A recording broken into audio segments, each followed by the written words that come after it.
Welcome to Triangle BNI. Today's show is brought to you by Simply Done Concierge.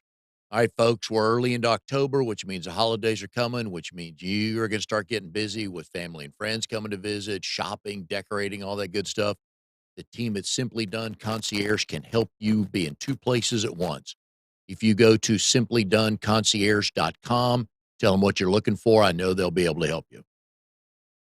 Hi, everybody. My name is Mike Manning. Each week on Triangle BNI, we bring you a local small business success story. If you're not familiar with BNI, it is Business Networking International, the world's largest networking organization. Our little slice of heaven here in the Triangle is Raleigh, Durham, and Chapel Hill and the surrounding towns. And each week we bring you a local small business success story. And sometimes we like venturing all the way to the eastern North Carolina coast, talking with our friends in the coastal region, mainly Wilmington. And the local small business success story this week is Abram Bryan with Heir Media. Abram is in the newly launched chapter as of last Wednesday. Brunswick Business Builders. They meet Wednesday mornings at 8:45 at Brunswick Beer and Cider. So if you live in the Wilmington area or Brunswick County or namely Leland and want to go visit that chapter on a Wednesday morning, meet some successful sales professionals and business owners in the area, please do. Abram, good morning and congratulations on the launch. How are you today? Hey Mike, I'm good. Thanks for having me on the show today. Yeah, I'm super excited. If anybody is listening and they're like, I want my business to grow, definitely like visit us at Brunswick Beer and Cider at 8:45 a.m. every Wednesday. Excellent.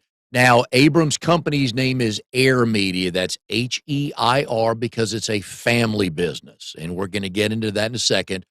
But in Abram's chapter, he is the education coordinator, which each week means each week he brings a nugget or two about small business or BNI to his chapter. And I know you're looking forward to that. It'll be a lot of fun, especially to a new chapter. There's a lot to learn. I think we've overwhelmed everybody with a lot of stuff so far, right? Oh, definitely. Definitely. All right. So, Heir Media, right now, you are a creative consultant, writer, director, producer, and Yes. your company works on, you guys do filmmaking, you do animation, highlight reels, music, game development, all kinds of cool, neat gadgets. Glad it's young people doing that because old people like me, that's a lot. We're learning. All right, so let's talk about the family business first. Who started it and how did it get started? So about 13 years ago in Maryland, it really started with my mother, my sister, and then my father. They were like, okay, we want to do this company. So back in Maryland, we went under a different name, HRM Incorporated, but then we decided to rebrand everything when we came down here to Wilmington.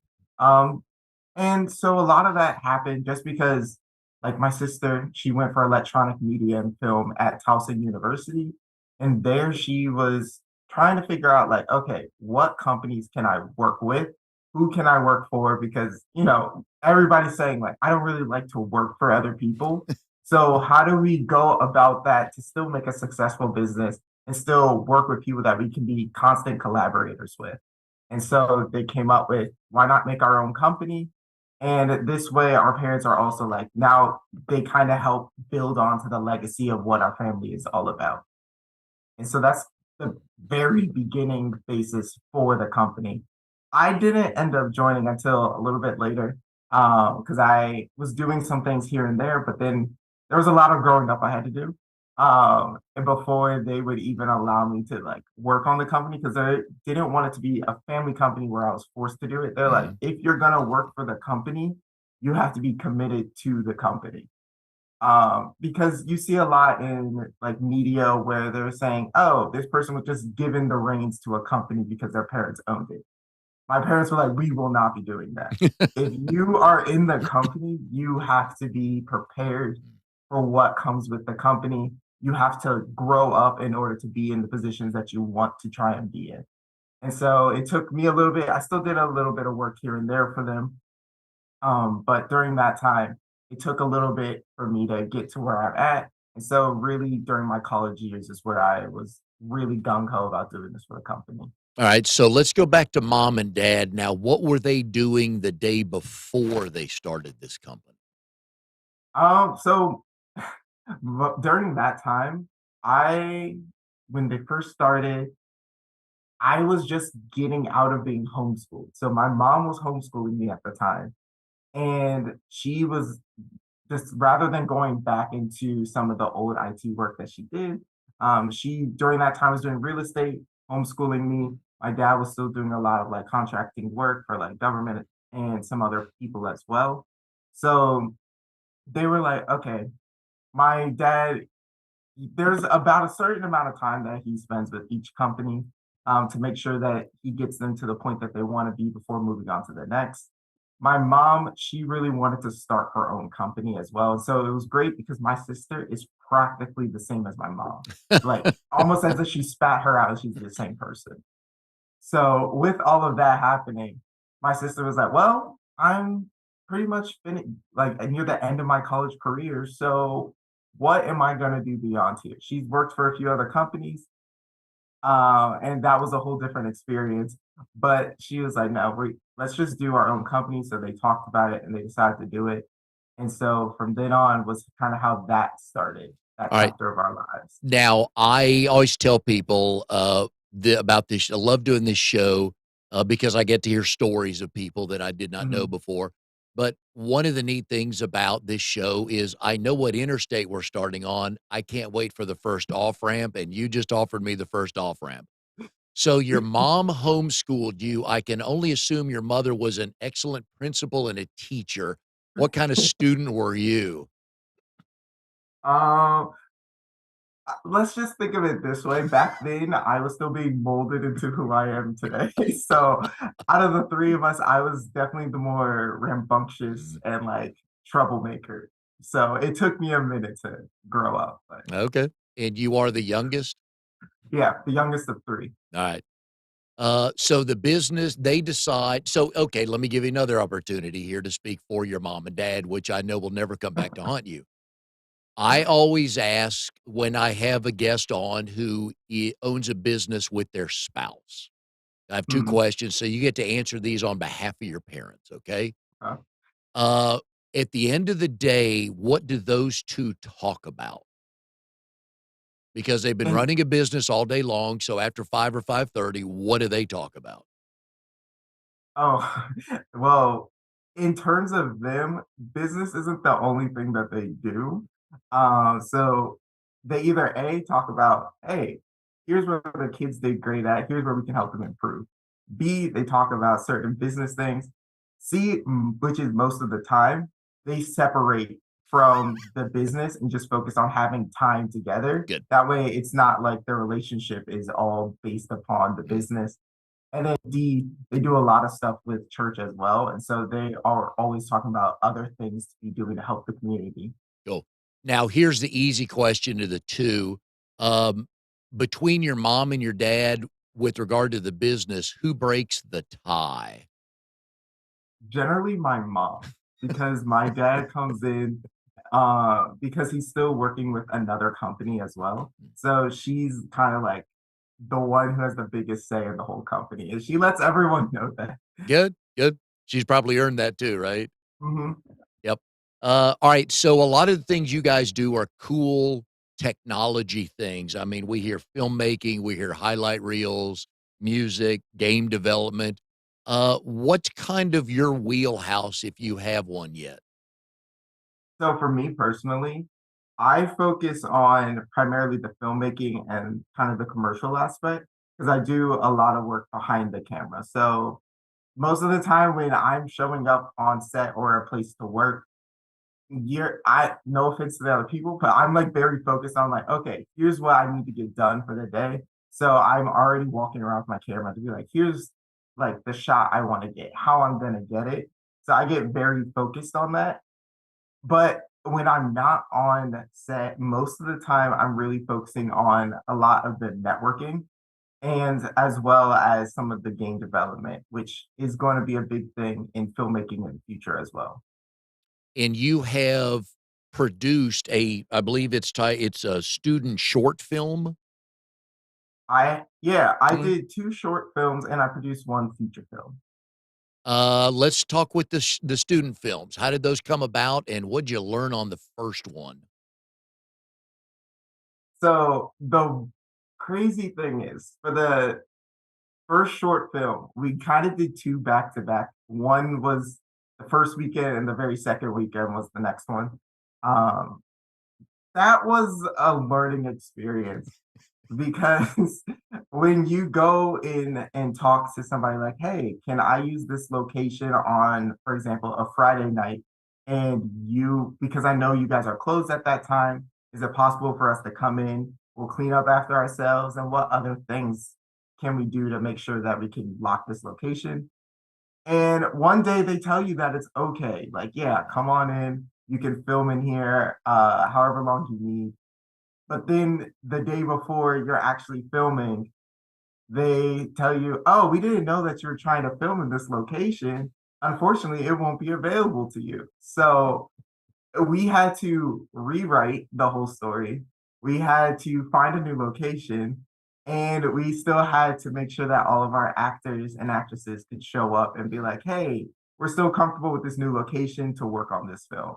So it's always the biggest lesson I learned from that one was always making sure to have a backup plan and a backup plan to my backup plan. What was the topic of the first short film? So the first one was really focused on kind of explaining the connection that this one girl had with her artwork. And once she felt like she was being taken away from, I guess, her creative outlet, how she would deal with that situation. And in terms of the short film, she didn't handle it very well. But it was that outlet that she needed, especially after the loss of one of her best friends. So when that outlet's taken away, it's kind of like, where does she go from here? And that was kind of the question that was left at the end of that short film. And did she approach you about this, or was this your idea? It was my idea Right? for that one. And the goal was to do what with this film once it was produced? So for that short film, it was primarily just to have another project that's out there and completed. That way, when coming out of like a student film, you're able to say, I've at least worked on one, two, three short films, as opposed to just showcasing, like, hey, I went to school for this, but you don't have anything to showcase what you've learned. Because I found with having tangible evidence of what you've learned in terms of like a short film, it helps a lot more people understand, like, oh, here's where your talents lie. Here are things that are more um, that could be improved on with the next project. Alright, I sense that creative types like you, songwriters, movie producers, you always have a pen and a sheet of paper next to you because 'cause you'll see something or hear something and you're like, "Ooh, wait, I can work with that." Am I close? Yeah, I actually have a friend who bought me for one of my birthdays. He bought me a little notebook that's somewhere here. And that notebook just says on the front, trust me, I'm a producer. And with that, he literally was like, yeah, it's just blank pages. You can write whatever ideas come to mind wherever you're at. Because it's a small book I can carry with me anywhere. So that's generally something you'll see on my person at any time. Now, how often do you go back and look at or follow up on a note you may have written down 2 or 3 weeks ago?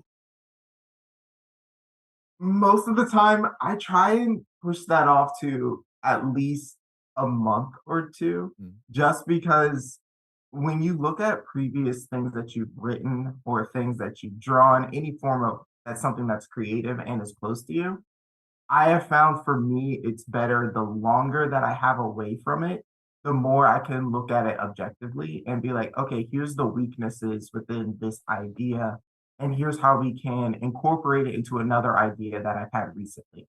And most stories that I've written and produced have come about in that way, where it's an amalgamation of an old idea I had when I was, I don't know, 10 with an idea that I've had more recently, kind of bringing together when I was just, I'm imaginative as a child, but now I'm older. I'm also like, I need to make sure that this is monetarily like viable. The projects you have finished to date, Mhm. What how much of a change was it before you started, the way you had everything written and envisioned in your head, and then you start shooting? How big of a change was it from what you thought it was, what you wrote down for it to be, to what it turned out to be? Most of them are very different. There's only one project that I have worked on. And with that project, that one is pretty much the exact same because I did it with a frequent collaborator of mine from in Maryland. And we went to that particular location and we wrote the story there because we wanted to make sure that it fit within the location that we're trying to work with. So that way we're focused on how does this character move through the space? So that's the only story because it was a horror short film that we were trying to do for a competition. And that was the only time that we ever focused on making one story that has very little changes. Every other story, I would say that they are completely brand new. Like the first draft, I don't even know how much of that is even showing up in the final draft. The feature film you did, Mhm. what was the name of that, and how did that come about? So for the feature film is Saving Savannah, and that one was actually written by my sister. And for that film, that was kind of close to her because it was about suicide awareness. Because in high school there was a classmate of hers that ended up committing suicide, and so it was kind of a crazy thing because that was the first time that she really had to deal with, the loss of someone that it wasn't due to like some sickness or something. And so she was like, I don't really know how to help that. And the fact that she didn't even know that this was a thing really up to that point, she wanted to help bring some awareness to that. And so that was the first feature film that I helped produce. And what were the outlets you had for that? So are you talking about in terms of where it's released? Yep. Yeah. So at the moment it's on Vimeo, and I believe that it should be on Amazon by the beginning half of next year. Oh, nice. Okay, so that's Amazon is looking for creators like yourself? For Amazon, they are actually pretty open to like the amount of films that go on there. You just have to make sure you have specific guidelines. So if you're like, oh, what kind of camera did you use? And does this have subtitles to help with accessibility and things? Because once you go through all of their hoops, it should be able to get on there pretty easily because they just want as much content as Yeah. possible that they don't have to produce. So it's great for them. Well, and for artists like you to have an outlet like Mhm. that, yeah. Somebody watching this show probably has had an idea of, boy, it'd be really nice to be able to do that. Mhm. What are their first couple steps they need to have in order, or in place to be able to get this project like that done? What I would thoughts? say there are probably 2 things that you would need if they are trying to, A, make their own film and or produce it, and what they would need to do is first, have a solid foundation of what you want your idea to be. That way, you're not changing it with every second of trying to actually get this filmed. Because if you aren't married to the idea, granted, there's always some wiggle room that you can change and update things for, but if you're not married to the idea, then there's no way you're going to get your audience invested in it. And if you're looking for somebody to film it, there's no way that they will be invested in it if you aren't invested in it and it's your idea. So that's the first thing. So make sure it's an idea that you are 100% like, this is something I can make, something that would be good, and a story that I want to tell. The second thing is find yourself frequent collaborators. So this could be anybody that is even just a hobby filmmaker where they're like, oh yeah, in my free time, we can work on some ideas that you can make into this film. We can work on some techniques that can be done in order for your project to kind of take off. Because there are a lot of things that you can do if you just have even test shots. So if you go on something like a Kickstarter, the more content or information that you have regarding your project, is gonna convince more people that your idea is viable and that they want to support your dreams, which in turn is giving them some level of value. Can I assume with the technology that is available today, it's probably not as expensive as one might think to do something like that? It depends on the type of project. So if you are trying to do a drama and it's focused around like someone's house, their job, and maybe the park, that's not nearly as expensive as people would think. However, the problem comes in order to actually pay like your actors and crew livable wages. That's going to be where most of the cost comes. In terms of gear, it's more accessible than ever. Mhm. You can have like for one of the brands that I love working with is like Black Magic. And with them, they have a Ursa that's 12K footage, which for everybody editing, 12K is great. For the people who are watching like the movies, they're like, I don't care. As long as it's like in 4K, we're good. I can even deal with like 1080. Most people are like that. But if you're editing a major project, 12K is great to work with. And that I think will set you back. It's still hefty when you're first starting with it being like 6,000 to just for the body. Then you have to buy the lenses and everything with that, which makes filmmaking one of the most expensive hobbies that you hopefully can turn into a career. But with all of that, if you have even an old camcorder that you had, you can use that to kind of help tell your story, especially if you're looking at it from a time period perspective. So there are ways you can use less expensive gear, but you still want to make sure that you're able to give something to your casting or crew, which is where most of the funding will go if you don't have to pay for location.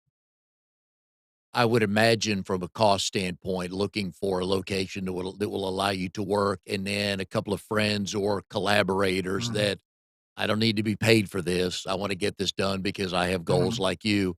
Probably Yep, helps the bottom line, right? it does. And the one thing I would caution people for is if they're trying to find collaborators, like when they move into the cities, like a different city, and they're saying, "Hey, I'm looking to make a short film. Honestly, I don't have a budget for it, and I'm just trying to look for people to collaborate with." They're gonna have to be prepared when they go on to different like Facebook groups and stuff.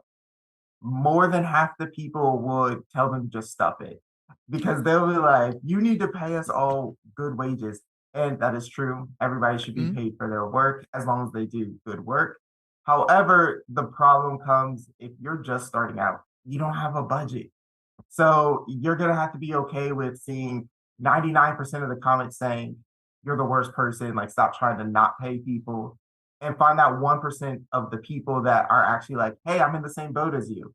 Let's collaborate. And this could be a partnership that they have moving forward. So they're gonna have to be okay with a lot of no's. Yeah, and that's actually a good life lesson because you're really only looking for the people that will say, "Hey, I'd like to help you on this." Because other Mhm. people, if the first thing out of their mouth is telling you you're an idiot, why are you even letting them get into your Mhm. head? It's not, they're never going to be a help to you. They didn't want to give you any constructive criticism, say, "Hey, I get where you are. It's going to be tough.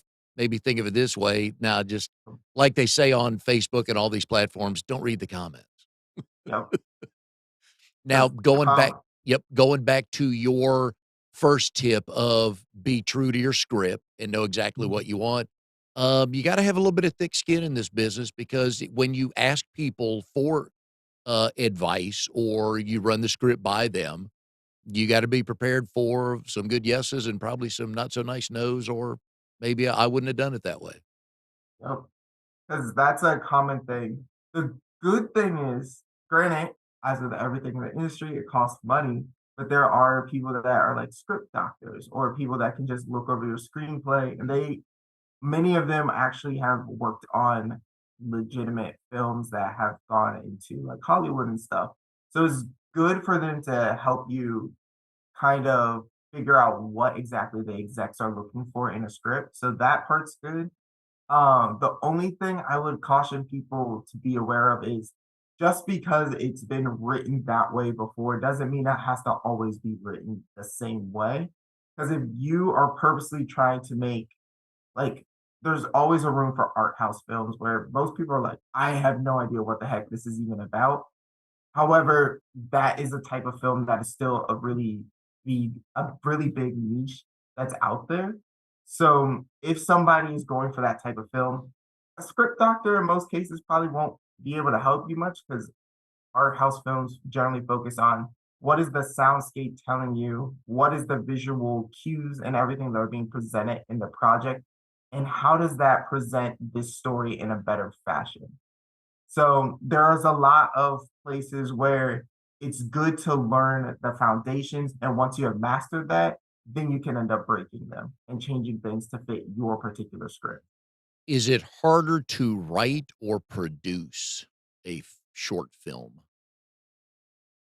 I would say produce, because with producing, everything comes down to A, finding people who are willing to help you for cheap, for free, or if you are able to get a good budget, then finding people who are still good to work with. So if somebody has 15 years of experience, but they're terrible to work with, I would prefer to just get a college kid who only knows how to work based upon what their teachers have told them, but they're moldable and they're Mm. great to work with. So producing is the hardest part because you have to do a lot of like cutting down, trying to figure out what parts of the film can be done in which locations.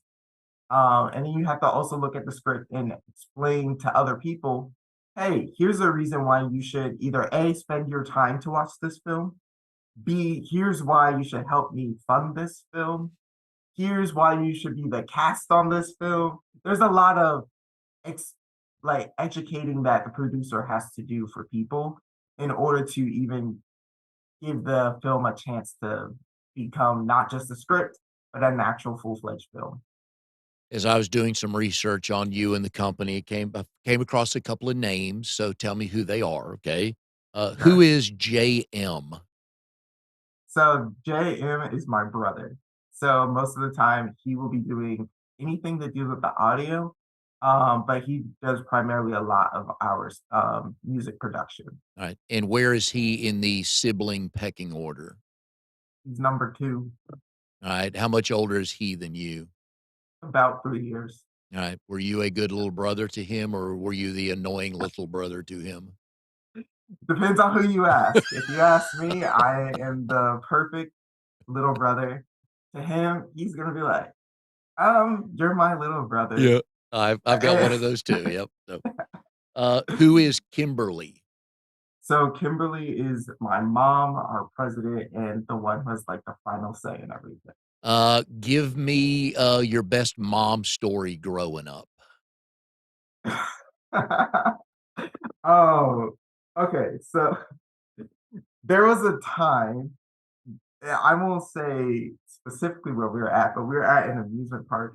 And let's say I was supposed to according to my mom, I was supposed to listen to my siblings and go with them because since I was young at the time, I couldn't go to the bathroom by myself. So they were like, make sure you tell your siblings that you need to go to the bathroom. My mom was very clear about it.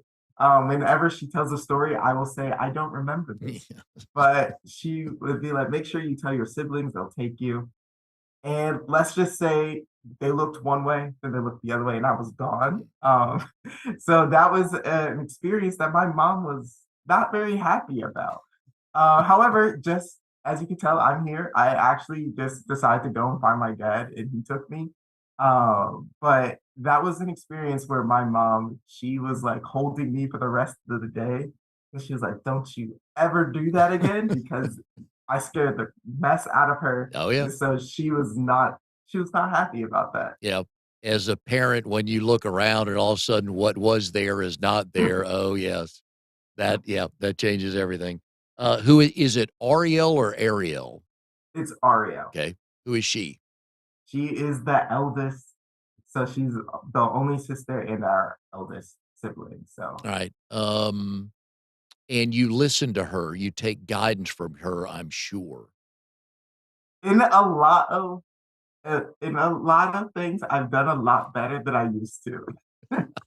And it's really hard because my our parents when we were growing up, they used to call us twins because I have, according to my sister, I have taken all of the bad things of the family and I've amplified it by 10, and she's more of like all the good things. So we're always like butting heads, but a lot of times I do listen to her though.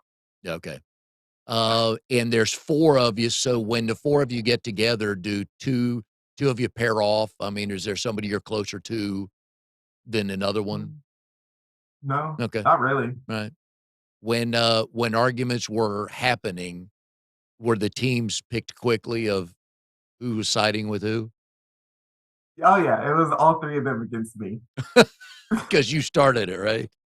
According to them, Yeah. but you know, Oh, yeah. who really knows? And you were the baby, so you got everything, which made your siblings mad because the perception was, "Why does he get everything?" And usually, by the 3rd or 4th kid, your mom's like, "Just give it to him so he'll quit crying." Yeah, yeah, that was me, and I took full advantage of it. Yeah, and you should have. You should have. So, people and or businesses come to you guys to create something because they can't or they don't have the technology to do that? So I would argue that in terms of anything creative, there are a large percentage of people that can at least create the bare bones of what you can do. So if somebody's like, I just need a quick video, you need a quick video, use your phone. Because phones nowadays can do up to 4K. Next generation, they'll probably do like 15K. Like, who knows? They'll just keep adding to it.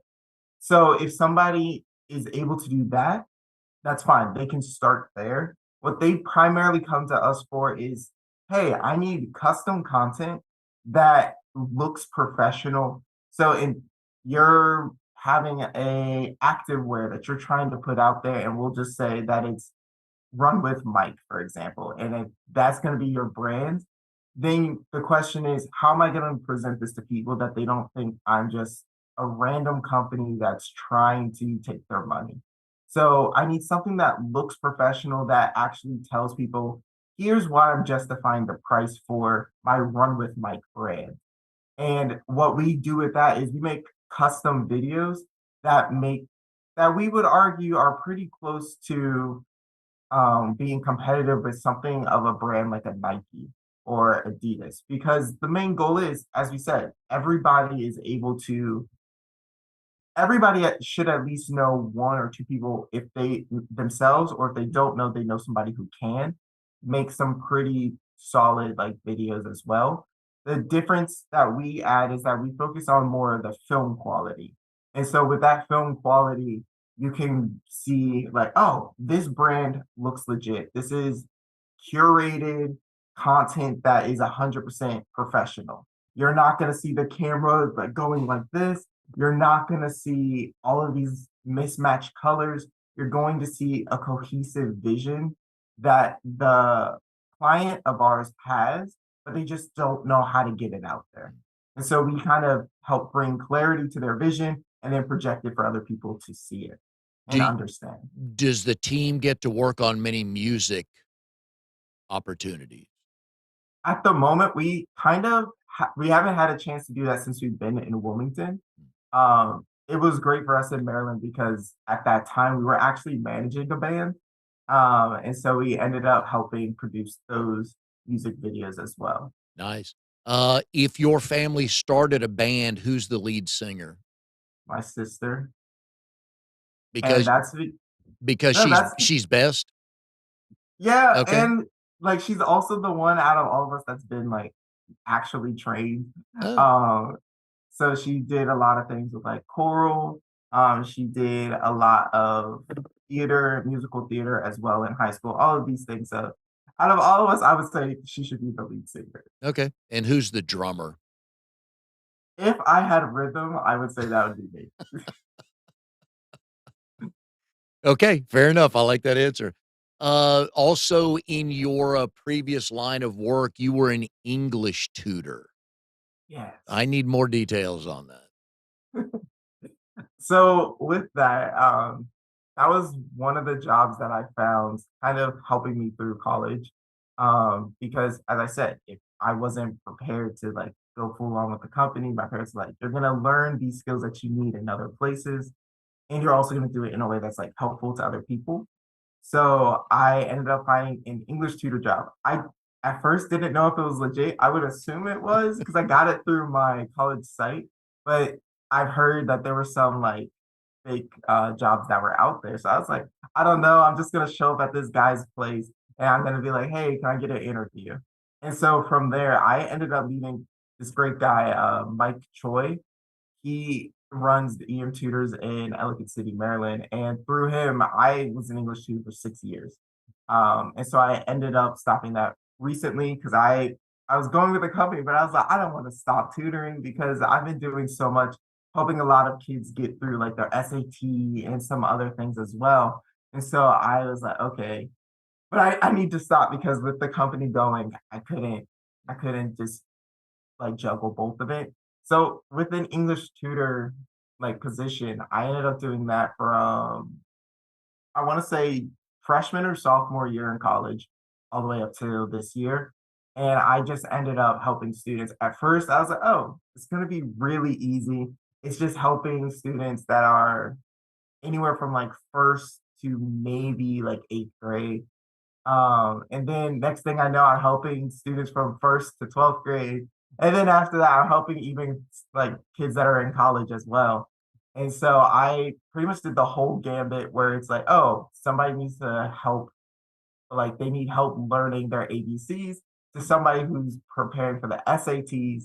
And then someone in college that's like, I need somebody to look over my essay because if not, I won't be able to graduate. So So, I've yep. helped the whole gambit. So you help them with English words of all the languages they were of all the folks you help with their native language, you were teaching them English. What other language are you most fluent in because you learned words from them as they learned words from you?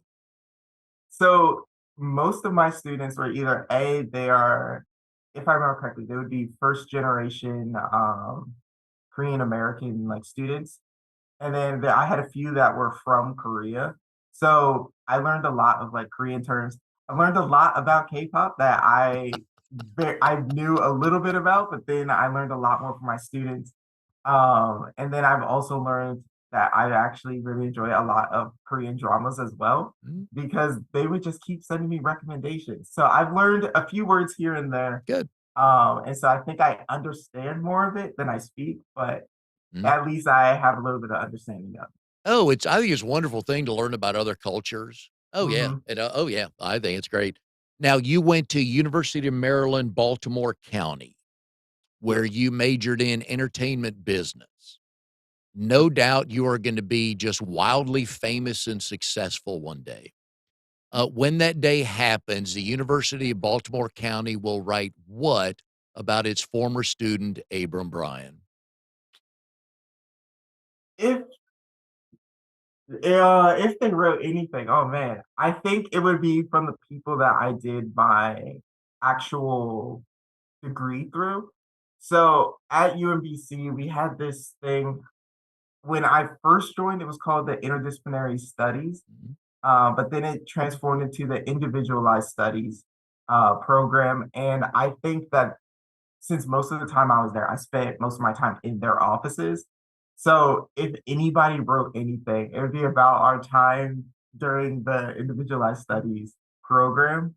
And to give a little bit of background regarding it, with it being the interdisciplinary studies program that became the individualized studies program, the main goal was to have students kind of craft and make their own degree. However, we had to figure out what the disciplines that we were going to take from. So in my case, I took a little bit from like the cinematic arts. I took a little bit from like entrepreneurship and innovation. I took a little bit from economics and to bring it all together for my degree. And with that, their main goal was that's great that you can tell how all of these different disciplines connect with entertainment business. but they were saying that you need to argue why your degree should exist. Ooh, And so there was a whole, if I remember correctly, it was a whole semester where they helped us build it. And then we had to give about three presentations to argue why my degree should be like, why I should be able to graduate with this degree, what I've learned from it, how it's going to be useful in setting me up for success in the future. And I think the arguments I had, not arguments, but the discussions I've had with the program, that would probably be what they write the most about because a lot of my time since it was spent there, I was able to learn a lot from all of the different like program directors and stuff. And I was able to connect with a few other students in that same degree path, but they had a very different degree that they were working towards. Um, if I remember correctly, there was even one guy, same program, but mine was entertainment business, and his was focused on how technology can be used to help um, understand how much sound pollution was coming over, like the barriers that are surrounding, like whether they're natural barriers or the barriers that were surrounding like highways and stuff. And when I'm they like two very different. okay, good. When they make the major motion picture Mhm, about Air Media, once it's wildly successful and famous, mhm, not that it isn't now, but when we go global, all right? So who plays you in the movie? mhm. That is a good question. Who let me I'm trying to find somebody who's not mm, I'm gonna have to take a rain check on Alright, that one. alright. Who plays your mom or your dad? These are questions I never actually thought about because I'm just like, That's the I f don't know, my mom is my mom. that's the fun of this show, man.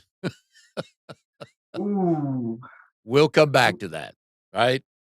We'll yeah. come back to that. But, yeah, just you never because sometimes people think, "Oh, if they ever made a movie about" and you're right. Most of us never think of that, but, it's just me, the way I'm wired, asking the question. So, all right, so as we wrap up here, thank you for being on the show. You gave some good tips earlier about, being knowing what your script is, for folks, but if a company's looking for you to get their message out, Mhm. there are a lot of different platforms for a lot of different age groups, aren't there? Yeah. And do you need to know you kinda need to know who your ideal client is so you know where they're hanging out. Yes. That is key because some people are just gonna say, as you say, they're gonna be like, I want anybody and everybody. And that doesn't help me present their vision to other people.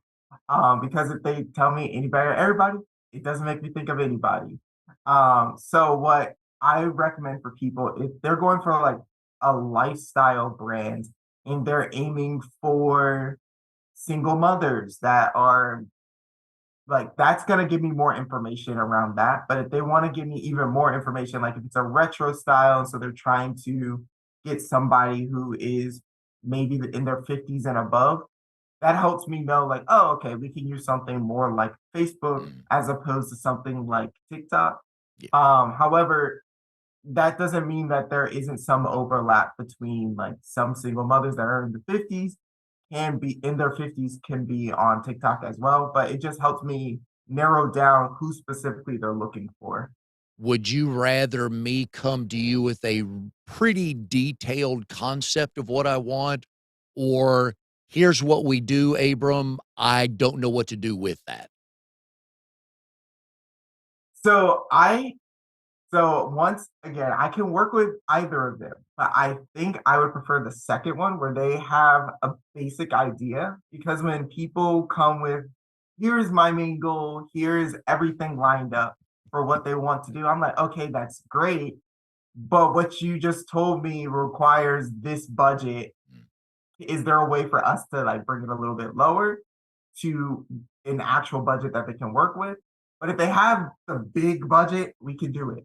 But a lot of times I like to work with them from the beginning. That way they know here's what exactly you're getting along the way, and this is how much it'll all come out to be. That way, they're not sticker shocked by saying, here's everything I want in this perfect like world where I can have every advertisement I want.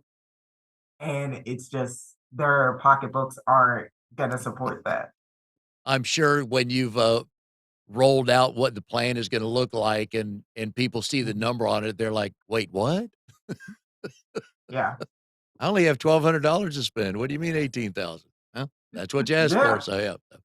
All right, Abram, thank you very much for being on the show. Learned a lot. Don't believe we've had a filmmaker on the show yet. So we've had a couple of people who've written songs, but no filmmaker yet. So always like to have firsts on the show.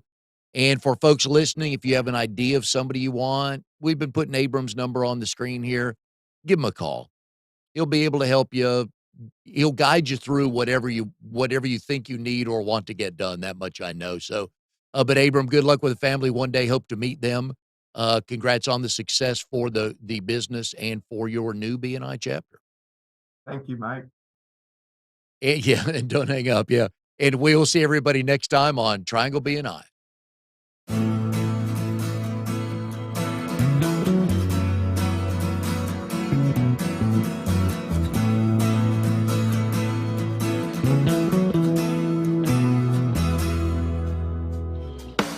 You are tuned to the Nissan Communications Network.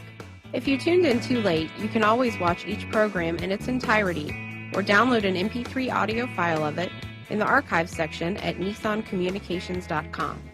Don't forget to subscribe to our YouTube channel, follow us on Twitter, and like us on Facebook.